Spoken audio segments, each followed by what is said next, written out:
Bienvenidas, bienvenidos a un nuevo webinar, una nueva conversación. Bueno, pues hoy, 8 de marzo, pues teníamos que tener un tema de actualidad. Vamos a hablar de talento femenino, ¿no? De hábitos, retos y oportunidades para el talento femenino. Y la verdad es que muy contento, muy feliz de tener aquí a nuestra ponente, que luego os presentaré, a Maya Urrutia, que además de una gran profesional que tengo la suerte de trabajar con ella, pues es amiga. Así que hoy sí que vamos a estar en confianza y creo que os garantizo que os va a gustar mucho. Antes de empezar, para las personas que son nuevas, recordad que la dinámica van a ser 30 minutos de conversación con Amaya, 10-15 minutos en el que podréis lanzarle preguntas y hay un apartado que pone Q&A, ahí podéis dejar pues todas las preguntas que queráis que le lance a Maya. Recordad que solo podréis ver lo que vosotros escribís y lo que yo escribo. Si no veis lo de otros compañeros o compañeras que están en este webinar, no os preocupéis que no es ningún fallo, todo funciona correctamente. Y sin más, tres puntos que nos van a guiar en esta conversación. Un poco el punto de partida y el por qué está aquí Amaya, etapas del desarrollo de este talento femenino y terminaremos con unas conclusiones. Y sin más, pues nada, os presento a Amaya. Amaya Urrutia es CEO y fundadora de Vise. Ha trabajado antes en grandes compañías y la verdad, y con conciencia sé que podría decir que lo estás petando en grandes organizaciones, hablando de talento femenino. Amaya, ¿qué tal? Muy buenas tardes. Muy buenas, encantada de estar aquí, Sergio. ¿Qué tal? Oye, ¿por qué no antes de que nos empieces a hablar de lo que venimos hoy, de tu historia personal, cuéntanos en 1 o 2 minutos qué es Vise? Pues mira, Vise tiene como propósito impulsar a otras personas a volar más alto, ¿no? Esa es un poco la metáfora y de hecho Vise está simbolizado por una rosa de los vientos y Vise es un viento del nordeste de Europa que siempre aparece después de la tormenta y precede a la calma. Es una metáfora para decir que un poco acompañamos a las personas a encontrar su norte, a encontrar su para qué y con eso pues encontrar esa calma, ¿no? De estar alineado con tus objetivos, con tu propósito. Y esto lo hacemos tanto con equipos, pues, desarrollando equipos de alto rendimiento, desarrollo de talento y luego con todo este foco en impulsar el talento femenino en las organizaciones, que es donde ahora mismo tenemos más demanda por los objetivos que están en las organizaciones. Qué bien. Me encanta cuando me explicaste el logo de Vise, por eso también te preguntaba y me encanta que lo hayas explicado. Amaya, ¿por qué empezamos por historia personal? ¿Qué te ha traído aquí? ¿Y qué te ha traído a este webinar? ¿Qué va a traer este webinar? A este webinar tú, claro, y además es que todo lo que tenga que ver con happy, bienestar y happy force, sabes que siempre me apunto a la primera, así que por supuesto Te he tenía que estar engañado, aquí, tenía que te- estar aquí. te he engañado, ¿no? Nada, ya sé cómo va esto y a lo que vengo. ¿Y qué me ha traído a Vise? ¿Qué me ha traído aquí? Pues al final muchos de estos, creo que los proyectos que tienen un propósito, como es el mío, surgen de vivencias propias, ¿no? Y yo creo que eso es lo que la semilla que planto todo esto tiene que ver con mi propia experiencia profesional. Que, como bien dices, yo empecé mi experiencia profesional en el entorno corporativo, primero en consultoría estratégica. Yo tengo una carrera internacional, empecé mi carrera en Londres, desde donde también hice un MBA, estuve en Francia haciendo un MBA y luego estuve 9 años en el sector de las telecomunicaciones. Entonces, un poco mi carrera fue progresando adecuadamente, no había retos profesionales, un montón, pero digamos que todo fluía hasta el momento en el que me quedo embarazada y entonces en ese momento empiezan a suceder cosas en el día a día del trabajo que me llegan como un jarro de agua fría, ¿no? Que me hacen sentirme estancada, que todo me costaba más, como mucho más, de repente las cosas eran más complicadas. Bueno, eso fueron 2, 3 años en el que esta vivencia, un poco sentir como que iba contracorriente, ¿no? Que algo no fluía, ese fluir de antes ya no ocurría ocurrieron diferentes cosas que tuvieron un impacto bastante grande en mí, hasta llegar a sentirme que había llegado pues, al tope, ¿no? Un poco la conversación que tenía conmigo misma era de, Amaya, te has creído que ibas a llegar más alto y esto es, ya está, aquí has llegado. Y en ese momento tuve la gran fortuna de entrar en contacto con el coaching a través de una amiga que se estaba certificando y me dijo, oye, ¿por qué no hacemos unas sesiones? Me estoy certificando, tal. Ah, bueno, pues voy a probar qué es esto del coaching. Y ese proceso cambió mi vida porque me hizo darme cuenta de que me estaba comportando como víctima de los acontecimientos y que lo que tenía que hacer era tomar yo las riendas, ¿no? Y tomar yo la decisión que creyera que era más importante en ese momento. Entonces, en este momento, claro, todo esto de Vise no estaba en absoluto en el radar, pero sí que me ayudó a tomar la decisión de dejar la organización en ese momento, que además justo pues, coincidió, había un ERE voluntario, pues se dieron las condiciones y dije, esta es la mía para ir a hacer algo diferente y sé que quiero trabajar con las personas. Cuando empecé a formarme como coach, me di cuenta de que en mis clientes mujeres, muchas, muchísimas, estaban atravesando momentos similares. Entonces, de ahí surge un poco toda la semilla de lo que hacemos ahora, ¿no? De la propia vivencia mía y luego darme cuenta que muchas otras mujeres también lo estaban viviendo o con la maternidad o con otros temas. Amaya, esto me interesa porque conociéndote y que hemos compartido muchas conversaciones desde el inicio de Vice, claro, yo te iba a preguntar por qué, o sea, ¿por qué te centras en talento femenino? Ya sé que nos acabas de contar, oye, pues haciendo procesos de coaching a otras mujeres, pues vi que estaban viviendo lo mismo que yo viví, pero creo que para especializarte en esto te fuiste o encontraste algo fuera de España que te lo has traído aquí a España, que es donde, vamos a decir, y aquí lo pongo en duda porque no lo sé, es parte del éxito que estás teniendo, ¿no? En todo este trabajo que estás haciendo alrededor del talento femenino. Pues sí, desde luego lo que hice fue en ese momento, efectivamente me empecé a informar. Digo, esto que empezó a ver en tantas mujeres, que hay patrones que se repiten, qué estudios se han hecho. Entonces estuve visitando una persona que conozco en mi época de Londres en Irlanda, que hacía cosas similares, y luego estuve investigando en Estados Unidos un montón de investigaciones que se habían hecho al respecto y me di cuenta de que efectivamente hay una razón por la que esto ocurre. Hay una razón que va más allá quizá de las estructurales que ya conocemos. Entonces, lo que tendemos a hacer muchas veces tiene que ver con echar balones fuera. Bueno, pues el responsable tiene que cambiar, la organización, mi jefe, mi tal, que por supuesto es necesario y por supuesto tenemos que trabajar en temas como sesgos inconscientes, como una cultura inclusiva, como temas de conciliación y todo eso yo le digo que es lo externo, ¿no? Lo que tiene que cambiar desde lo que está afuera. Pero lo que estos estudios y un poco apalancado en mi propia experiencia de coaching me complementaron es que hay una labor muy importante de la propia persona, de qué voy a hacer, cómo voy a responder ante todo esto, ¿no? Cómo me responsabilizo yo también de hacer cambios.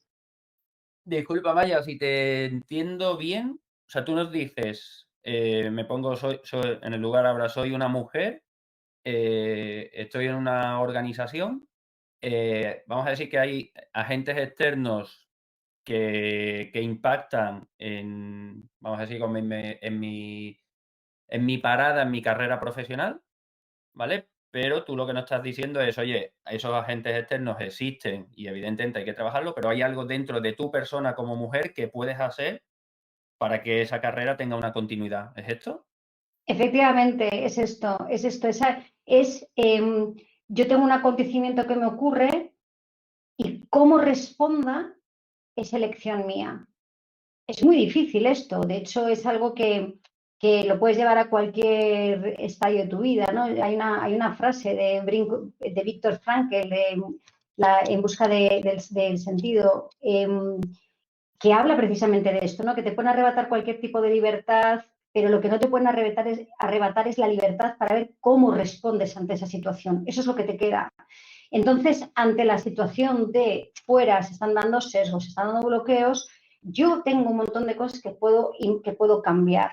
De comportamientos incluso que pensaba que estaba teniendo un impacto positivo, que los hago con mi mejor intención, tengo una serie de hábitos que los tengo con mi mejor intención y sin embargo pueden estar impactando negativamente enfrente. Amaya, ¿tienes identificado esos hábitos? O sea, ¿tienes identificado esos? Antes lo decías, ¿no? Me di cuenta que había unos patrones que se cumplen. ¿Los tienes identificados? Claro, efectivamente, esos hábitos es una parte troncal a todo lo que hacemos con nuestros programas, ¿no? Identificar esos hábitos que al final provienen de que lo que me sirvió en mis primeras etapas de la carrera ya no me sirven para seguir adelante. Y quizá merece la pena ilustrarlo tengo una gráfica que quizá merece la pena ilustrarlo para explicarte cómo estos hábitos entran en juego y por qué se convierten de repente un hábito que me funcionaba, de repente ya no me funciona. Ah, Entonces, o sea, entiendo, Amaya, mientras compartes pantalla, que estos hábitos de los que nos hablas están relacionados con el punto 2, que eran las etapas. sí, efectivamente, son los hábitos que necesitamos ir evolucionando a lo largo de las etapas de desarrollo. Quizá me he adelantado, Sergio, no sé si... No, perfecto, sí, sí, sí, no. Por situarnos, ¿eh? No, perfecto. Cuando lo abrimos desde aquí creo que va a ser mucho más sencillo. Muy bien. ¿Veis la pantalla? Sí. ¿Sí? Cuando pensamos en las etapas de desarrollo profesional, en la carrera, como en tres grandes etapas, o sea, lo que sí que sabemos es que la mayoría de organizaciones se pueden ver reflejadas en estas tres etapas. Siendo la primera que llevamos el doing, donde mi trabajo es individual y lo que yo hago, a mí se me valora por mi trabajo y ya está. Cuanto mejor es mi trabajo, más reconocimiento tengo. El managing sería esa etapa en la que empiezo a tener colaboradores. Puede ser directo, o sea, puedo estar teniendo un equipo directo, también puede ser que estoy coordinando equipos, que yo soy coordinadora o tengo relación con más equipos que uno solo, pero no es jerárquica. Y luego está la etapa del leading, donde me convierto en manager de managers. Bien, pues si bien estas etapas son comunes a hombres y mujeres, cómo nos enfrentamos a ellas es diferente. Y esos hábitos se despliegan de manera diferente en hombres y mujeres. Aunque la literatura dice que aproximadamente el 75% de mujeres se van a ver reflejadas en estos hábitos y también un 25% de hombres. O sea, no es exhaustivo, no es el 100%. Y eso es importante, porque muchas veces me encuentro hombres que dicen, oye, yo también me identifico con esto, o alguna mujer que me dice, pues a mí esto no me... Entonces, bueno, me gusta hacer el disclaimer, ¿no? Parece bien.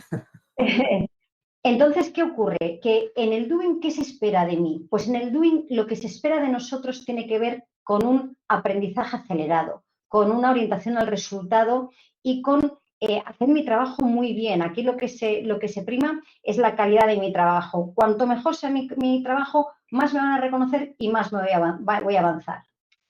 Aquí, tanto la representación de hombres y mujeres como el desempeño es bastante equitativo, salvando algunos sectores donde ya de entrada tenemos diferencias. Pero cuando pasamos a la etapa del managing es donde comienza a haber diferencias. Aquí en el managing lo que se espera de nosotros tiene que ver con desarrollar colaboradores, por una parte, con delegar, con confiar, con esta parte y luego también con gestionar a los de arriba, ¿no? Soy como una bisagra entre los de arriba que me trasladan sus objetivos y yo que se los traslado al equipo. Claro, aquí lo que se espera de mí ya es elevarme de lo táctico a lo estratégico. Ya no puedo quedarme en el detalle en el que estaba en la primera etapa. También se espera de mí esa parte de elevar la marca personal, la autopromoción, crear redes. ¿Y qué tiende a pasar aquí? Y este es uno de los donde arrastramos un montón de hábitos, pues que traemos la inercia, esta parte de mujeres, traemos la inercia de la etapa anterior. Es decir, tenemos esta etapa que cumplir, pero no soltamos la etapa anterior. ¿Cuál es el resultado? Que tenemos un choque cultural, una falta de foco y equilibrio, porque estoy haciendo dos etapas en una. Es decir, no he soltado nada de lo de antes por estos hábitos de el perfeccionismo, la autoexigencia, el control del detalle, el no saber decir que no, que son hábitos que están identificados. Luego te hablo de esto si te parece. Y al final lo que significa es que con este choque, y por si fuera poco, coincide en el tiempo en el momento en el que las mujeres van a tener familia. Las que van a tener familia lo tienen en este momento, suele coincidir. ¿Cuál es el resultado? Que aquí se produce la primera gran pérdida de talento femenino en las organizaciones. Aquí, Amaya, cuando hablas de pérdida del talento femenino, ¿te refieres a se van de nuestra compañía o es pérdida de siguen en nuestra organización, pero ya sabemos que no va, no, o sea, no va a subir o no va a ir a más, o el compromiso empieza a descender o... Son las dos cosas y normalmente más de lo segundo. De hecho, he visto datos vuestros en el que habla de cómo el compromiso va bajando a través de vuestras encuestas que la habéis publicado hoy. Me ha encantado el post porque es que es una correlación casi perfecta con lo que cuento yo aquí. Baja la motivación en cuanto siento que no puedo con todo, tengo una sobrecarga, me empiezo a frustrar y ocurre un poco como el impacto que recibí yo en ese momento, ¿no? Que os contaba al inicio, que empiezo a sentir que yo no doy más. Aquí hay todo tipo de conversaciones interiores de el síndrome del impostor, bueno, un montón de cosas, ¿no? Y ahí se produce una pérdida de talento que muchas veces simplemente doy un paso atrás. O me cojo una jornada reducida, no porque sienta que es lo que mejor me viene a mí en este momento, de una manera consciente, es lo que quiero, sino porque es mi única manera de sobrevivir. Aquí, Amaya, para reconfirmar esto que dices, tuve ayer una conversación con un amigo que mientras lo estabas contando estaba pensando con quién y me decía que iba a empezar un proceso de coaching con una directiva y me contaba lo mismo que has contado, que, que viene de no saber decir que no, entonces se carga, se carga, se carga, se carga, hasta que llega un día, peta, y entonces ya saben que cada cierto tiempo esta persona, pues es como empieza la batería a llenarse, a llenarse, a llenarse, a llenarse, a llenarse, y cuando ya no puede más, pues tiene un pico de estrés, de ansiedad, o sea, baja, vuelve, ha recargado, la batería se vuelve a descargar hasta que se descarga, o sea, exactamente lo que has contado. Claro, y lo más curioso es que muchos de estos hábitos se siguen manteniendo a lo largo de las etapas. Es decir, no por estar en leading abandono algunos hábitos que son de la primera etapa. Y fíjate que cuando pensamos en la siguiente etapa, entra el salto de lo que se espera de mí es todavía mayor, porque en este leading las reglas del juego cambian radicalmente. Lo que se espera de mí tiene que ver con poder, con autoridad, con visión estratégica, tiene que ver también con esa marca personal, la autoridad y también las relaciones.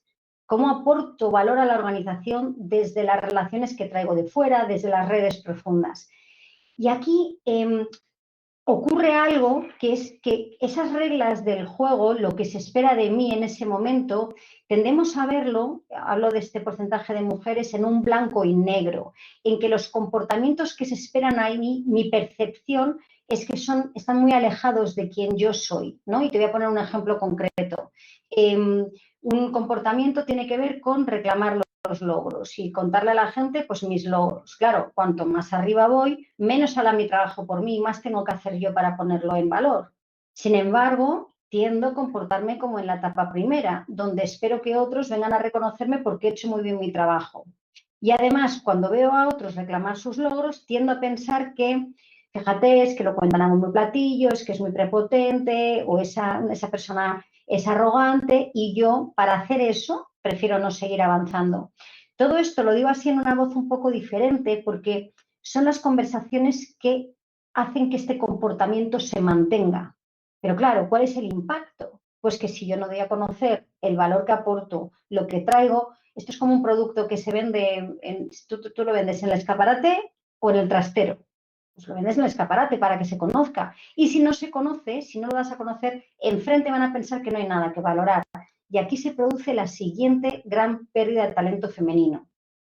¿Qué es lo que cuando tú me hablas del no saber decir no, proviene de una buena intención, proviene de la intención de querer agradar, de crear un buen clima, que son valores muy femeninos, ¿no? Esta parte de, no, yo no quiero entrar en conflicto. Claro, pero si el impacto que tengo enfrente es que me van a dar todas las tareas que no aportan valor añadido, que me voy a sobrecargar, que no me va a permitir hacer algunas de estas cosas que sí que se esperan de mí en esta etapa, el resultado es que no, me estoy superada. Súper interesante lo de las tres fases y los hábitos. Amaya, me gustaría, o sea, ¿cuál es el reto? Porque, claro, yo te estaba escuchando, al final, la percepción que tenemos, y lo hemos hablado hoy, es, vale, en esas fases, entiendo que las mujeres se están quedando atrás y no están progresando en su carrera profesional, ¿no? O sea, al final, que es lo que decíamos, tú miras alrededor y solo tienes personas iguales que tú. No hay Mm, ninguna mujer, ¿no? O sea, yo lo que te pediría es, oye, ¿qué podemos hacer como mujer para poder romper esto que nos está pasando? Claro, yo siempre digo que esta parte es más fácil porque decimos, no, pues lo que tiene que arreglar, que sí, que lo que se tiene que arreglar son los de arriba y son los hombres los que tienen que hacer algo y es el gobierno. Por supuesto, todos tienen que apoyar esto. Yo estoy 100% a favor. Y mientras todo eso ocurre, ¿qué hago? ¿Estoy aquí esperando a que sucedan las cosas? No, puedo mirar y decir, vale, viendo que estas etapas requieren algo diferente de mí según voy avanzando, ¿cuánto puedo estar contribuyendo yo misma a mi propio estancamiento? ¿Cuáles pueden ser esos hábitos que me servían al inicio de mi carrera y que sin embargo me están impidiendo avanzar? Entonces, pongamos, por ejemplo, este del no saber decir que no, que justo hoy en la charla de la que vengo también ha salido mucho, la dificultad para decir no. Claro, me decían, es que decir que no luego tiene un impacto negativo, la gente pues se puede enfadar contigo. Decir que no no tiene por qué ser decir que no y punto. Puede ser no ahora, pero te lo puedo entregar mañana o para cuando lo necesitas. O también, ojo, cuestionar para qué estoy diciendo sí. Esta persona que viene, además, normalmente, a mí me encanta hablar de la idea de las tareas que no promocionan, ¿no? Que son las que normalmente las mujeres solemos asumir. Esa tarea de, bueno, ¿quién toma notas en la reunión? Y inevitablemente es una mujer. ¿Quién va a organizar la cena de Navidad? Inevitablemente una mujer. Oye, tengo un trabajo aquí voluntario de irse a no sé qué evento, a tal. Todas esas cosas, y muchísimas más que puedes pensar, son tareas que en el fondo no te ayudan, no son las que te dan para ayudarte a visibilizar, a avanzar, a apoyarte en tu carrera. Entonces, ¿para qué puedo llegar a decir no? Pues mira, es que en esta ocasión, ¿qué os parece si lo organice esta otra persona? ¿Para qué lo hago? Para darme espacio para hacer esas otras cosas que sí que corresponden a mi etapa, como el famoso networking, que me encanta cuando me dicen no tengo tiempo. No, no tengo tiempo, no, claro, porque estoy muy ocupada. O bien en el doing, que es la trampa de la perfección, que es otro de los grandes hábitos, ¿no? Estoy muy ocupada revisando los detalles, revisando el email 20 veces o no diciendo que no, sobrecargándome con cosas que no son de esta etapa. Ya tengo una duda o una pregunta. ¿Crees que, como decías, por ser mujer, ¿no? Por estos momentos vitales que bueno, que un hombre vive de manera diferente, pero te quedas embarazada, vas a tener un niño. O sea, ¿crees que en ese momento se produce como un clic en la cabeza de mi carrera ya va a estar, ya se va a estancar, o cuando vuelva voy a tener una sensación, como tú decías antes, ¿no? Diferente, están ocurriendo cosas diferentes y nadie nos ha preparado como persona a decir, yo tengo que hacer algo para que esto no sea diferente, ¿no? ¿Y qué puedo hacer? Totalmente, totalmente. Quizá es algo que es difícil anticipar porque hasta que no lo tienes encima no sabes cómo lo vas a vivir tú. Y luego también estás tú y tu contexto, con lo cual es difícil anticipar y tampoco deberíamos anticipar hasta que no estamos dentro, en el sentido de no evitar tomar ciertas decisiones de aceptar oportunidades o adelantar acontecimientos que igual no van a ocurrirme a mí. Por ejemplo, el decir mi carrera se va a estancar o voy a perder oportunidades, si entro ya con eso en mente, pues yo tengo una frase que es creamos lo que creemos. Si yo voy creyendo eso, lo voy a tener, ¿no? O incluso si me lo devuelven, si efectivamente hay un parón o como me ocurrió a mí, un poco dan por hecho cosas que yo no he dicho, ahora con esta perspectiva yo creo que en ese momento habría tenido conversaciones del tipo, bueno, quiero expresar que mi objetivo ahora es este y quiero continuar avanzando y quiero continuar creciendo para mitigar cualquier percepción. Obviamente, un acompañamiento para lidiar con la nueva situación, que siempre es muy nueva y muy exigente y que te trastoca un poco los pilares, también viene muy bien. Vale, entonces lo voy a decir ahora de otra forma. Yo vivo esta situación que tú has vivido, pero quizás no estamos preparados para o preparadas para ser conscientes que igual tengo que pedir ayuda para yo poder actuar y cambiar esta situación, ¿no? Porque al final nos dejamos, o sea, tú porque, bueno, oye, pues voy a hacer un proceso o me voy a formar en coach y voy a explorar y voy a ver otros caminos y te das cuenta de lo que estás viviendo, pero no creo que sea la norma habitual. No creo que sea, o sea, de hecho a mí lo que me gustaría, porque nos queda poco tiempo, Mayer, son dos preguntas. Una es, como persona, humana, ¿qué le dirías, vale? De qué hacer si estás siendo capaz de percibir que algo ha cambiado, ¿vale? Que no sé si tienes algún consejo, ¿eh? Oye, yo lo primero, mi consejo sería este. Segunda pregunta que tengo es, cuando una organización te llama a ti, ¿vives, o sea, vives lo mismo? ¿Qué vives cuando te sientas con, no sé si te sientas con recursos humanos, con un área específica, con dirección? ¿Sientes que realmente desde la otra parte, desde la organización, quieren cambiar y cuando tú actúas, ellos siguen ese proceso de cambio o ahí se queda? Vale, pues voy a empezar por la segunda porque luego va a contestar mejor a la primera. Eh, las organizaciones, cuando ven esto, lo primero, además tengo muchas interlocutoras mujeres, porque normalmente los programas se acaban aterrizando en los departamentos de recursos humanos que hay más proporción de mujeres. Lo primero es, me siento identificada, esto o me ha pasado a mí o conozco a alguien que le ha pasado. De repente es como que esto que lo has puesto por escrito, yo no sabía cómo verbalizarlo, pero me ha pasado y lo reconozco en mucha gente.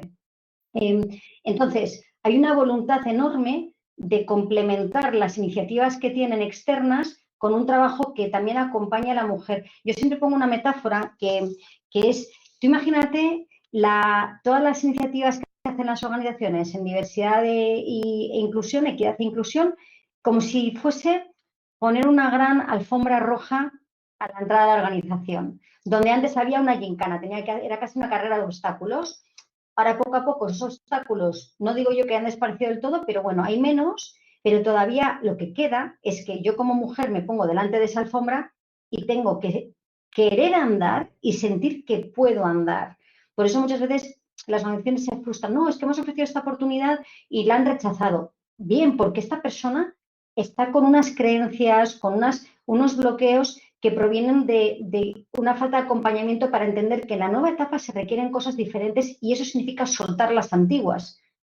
Porque muchas veces uno de los grandes obstáculos es el tema de la conciliación. Claro, ¿cómo voy a conciliar si hago dos etapas en la misma? Si entro a controlarlo todo, a revisarlo todo, si hago lo mismo que cuando este era mi único trabajo, ¿no?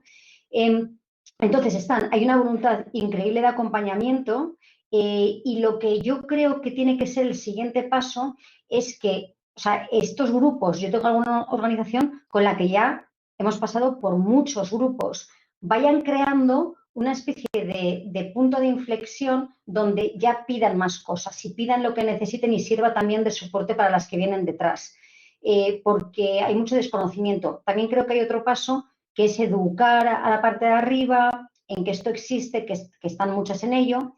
Y para la primera pregunta, ¿qué consejo daría? Pues el más importante, que es lo primero que sale en cualquier charla a la que voy, en cualquier taller el que hago, es no me puedo creer que esto le ocurra a más gente, no soy la única, porque es una cosa de la que no se habla, porque al final yo no hablé de esto con nadie en el momento en que me pasó a mí, porque te sientes que van a pensar que eres débil, van a aprovechar para no quieres mostrarte débil, ¿no? O sea, te sientes entonces, cuando de repente ves que lo que te pasa a ti, hay más mujeres, todas tienen retos parecidos y encima, conectando con ese reto en común, te puedes apoyar unas en otras, ya solo con eso ya tienes un camino muy distinto, ¿no? Por delante.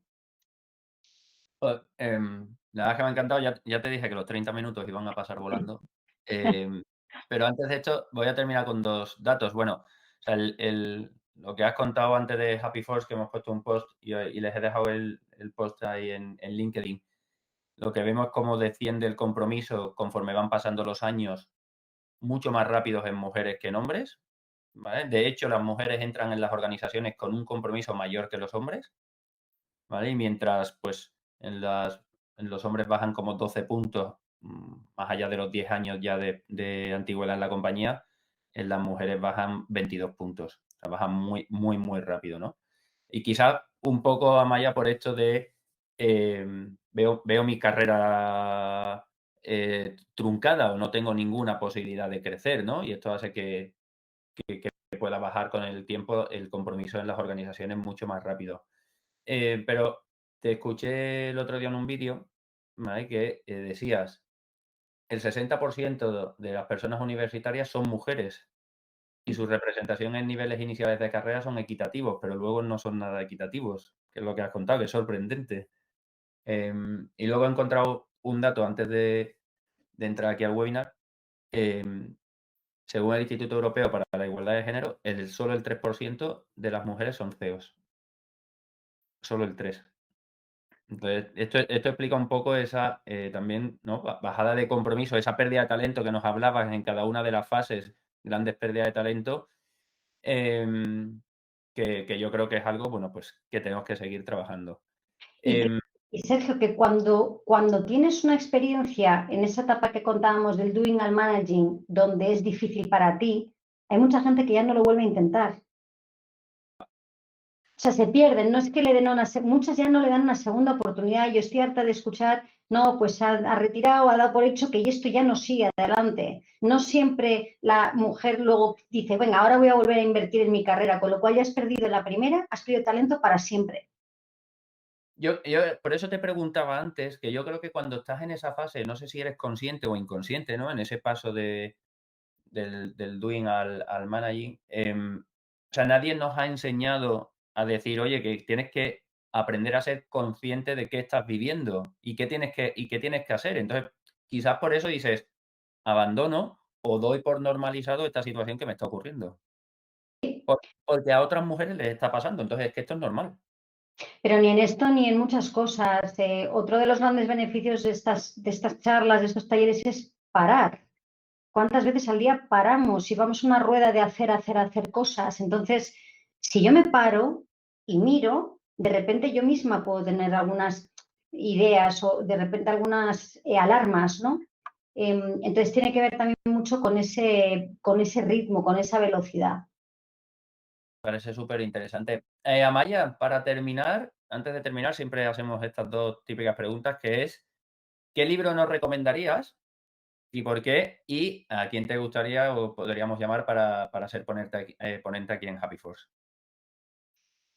Vale, pues, pues mira, el libro, yo creo que el libro más interesante, sobre todo para lo que hemos hablado hoy, es el libro que habla de estos hábitos, que explica un poco de dónde surgen, cómo la definición de éxito de hombres y mujeres es un poco diferente y eso también explica cómo a veces nos podemos encontrar estancadas en nuestro reconocimiento y luego explica muy bien todos estos hábitos con ejemplos reales de mujeres que han pasado por las sesiones de los dos autores, ¿no? Que son dos coaches, y se llama How Women Rise, de Sally Helgesen. A Y ver, los 12 hábitos, que te impiden avanzar en tu carrera. genial. ¿Y a quién te gustaría que invitásemos en Happy Force?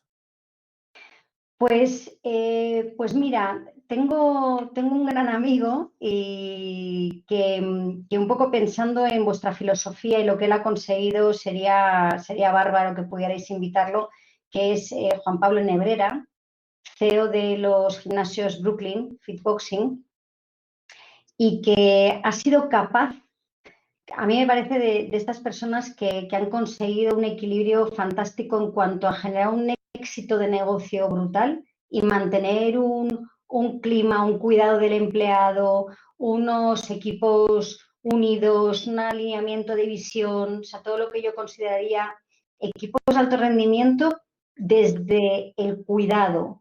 Y no solamente el cuidado de los empleados, el cuidado de los clientes, incluso en la época de pandemia, bueno, tiene una historia enorme que contar y un propósito brutal de cuidado de otros, ¿no? Así que creo que encajaría muy bien con vuestras charlas.